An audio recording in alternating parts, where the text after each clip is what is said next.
So my question to you is, how are your New Year's goals going? If you're still crushing it, on track, hitting everything every day, then that's awesome, and I'm so proud of you. But on the other hand, if you've fallen off a bit and feel like you're just not getting the traction that you wanted to, well, don't worry, you're not alone.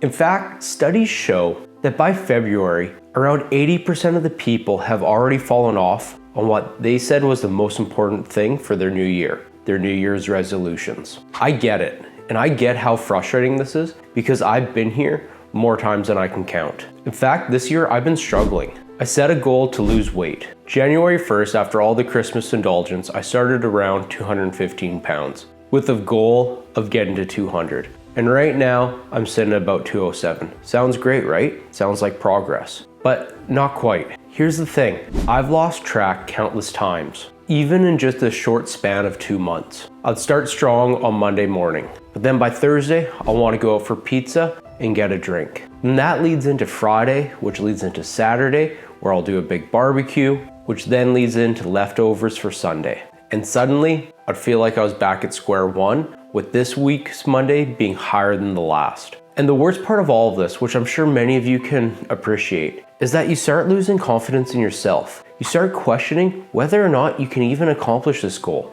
But then I started to dive a little deeper into this topic and I realized a few things. First of all, this problem wasn't just me, and it's not you either. Well, not entirely. The real problem comes in how we approach our goals. So today I want to break this down into 3 simple strategies that you can apply. There are 1, to regain motivation, 2, to stay consistent, and 3, how to actually achieve your goal without constantly feeling like you're starting over. So stay to the end of this video to gain helpful tips to help you overcome the failure that 80% of people see, and instead find a way that you can fulfill your New Year's resolutions and be a part of the top. Let's start off with gaining some clarity and why I think most of us fall off, and that is we've forgotten our why. Because the first reason people lose motivation is that they forget why they started in the first place. When your goal loses meaning, motivation disappears. This is just a reality. And it's something that James Clear talks about in his great book, Atomic Habits, which I have a link to up here, all about the quick tips that you can apply to your life from his book.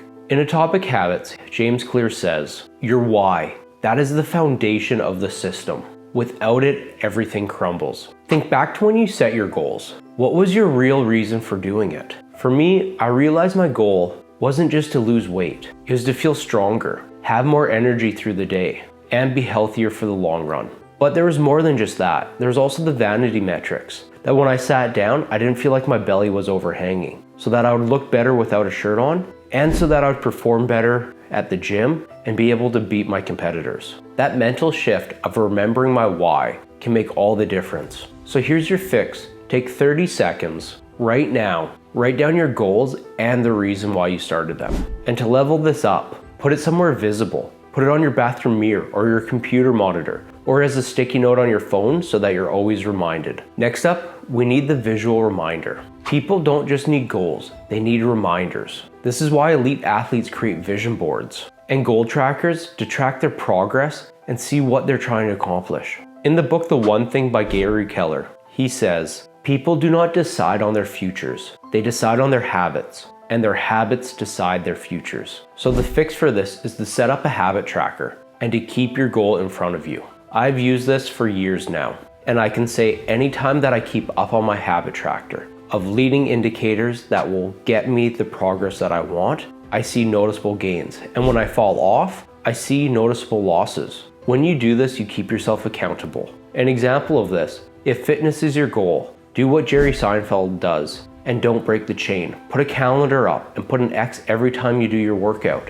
And your goal is, don't break that chain. If you want some more information on the habit trackers that I create, I just use a simple notepad and I talk about it a lot more up here in this video, all about my journey through 45 medium, which was my own version of 75 hard. Next, we need to make your habit a goal, not a chore. When your motivation fails, habits are what keep you going. And the easiest way to build a habit is to attach it to something that you already do. This is called habit stacking, and here's a few examples. If your hip mobility isn't where you want it to be, something that I've done is while I brush my teeth, I'll sit in a deep squat. Or if you're trying to be more mindful, while you drink your morning coffee, stack that with doing some journaling. That small habit will eliminate the need for motivation and automatically reinforces your goal without having it to become a chore. So your fix is to find one existing habit and then stack your desired goal to it. Next, let's talk about energy and why you're in a motivational slump. Let's be real, waiting for motivation to arrive is a terrible strategy. Motivation doesn't come before action, it comes after action. Darren Hardy in The Compound Effect puts this perfectly. Small, smart choices, completed consistently, lead to massive results. So now let's break this down a little more. And first up, you have to focus on small wins. If you only focus on the end goal, it can become very overwhelming. Instead, focus on those small wins. When my weight bounces back higher than it was previously, it feels impossible to hit my overall goal. But when I replace that with instead focusing on just eating consistently, not overdoing my calories, watching the sweets at the end of the night, then I see progress and it doesn't become so overwhelming. And here's your fix. At the end of each day, write down one small win that got you closer to your goal. An example of this could just be, I hit my protein goal for the day, or I had a healthy snack after dinner instead of a bunch of chocolate. Next, let's look at changing your environment. If your environment doesn't support your goals, neither will you. Brian Tracy says, if you want to eat healthier, don't fill your fridge with junk food. If you want to read more, keep a book by your bedside table.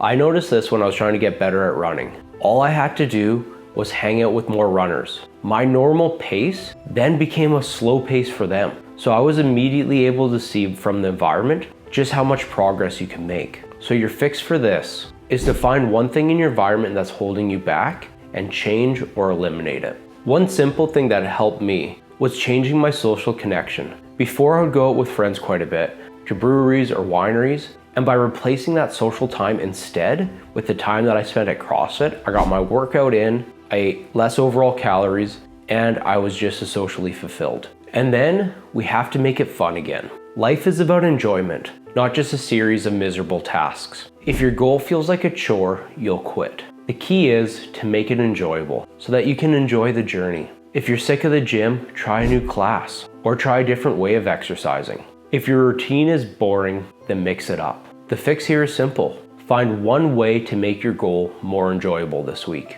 And then we have the category of execution. Here's the hard truth. Sometimes your goal isn't the problem. Your strategy is. In the book Mindset, Carl Dweck says, failure isn't a permanent condition.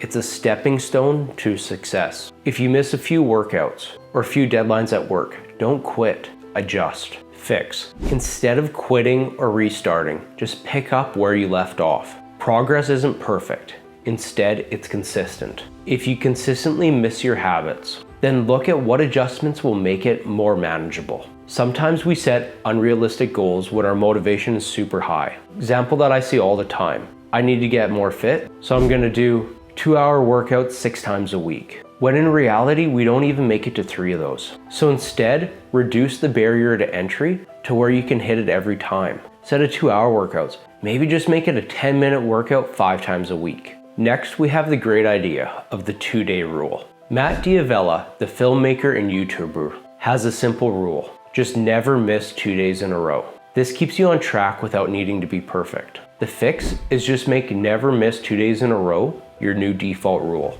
This idea has helped me a lot. I often find when I have an off day, whether that's eating, whether that's through work or personal, it can be easy to let that one off day slide into the next, which slides into the next. But with the 2-day rule, I know I just can't break the chain for more than 1 day. I have to get back on track. And the other benefit to this is you can enjoy your day off without having to feel guilty because you know it won't compound. Instead, it'll just reset you and your energy. And then we have to track, reflect, and adjust. In the book, The 12-Week Year, which I have a summary up here for you, Brian Moran talks about how shorter check-ins keep you accountable and can speed up your progress. This comes back to using a habit tracker. So the fix is on the 1st of every month, review your past month. See what worked well and what didn't. See what adjustments you need to make and what you need to double down on. And now let's put it all together. In order to hit your goals, you need clarity. For this, remember your why and make it a part of your daily life. Next,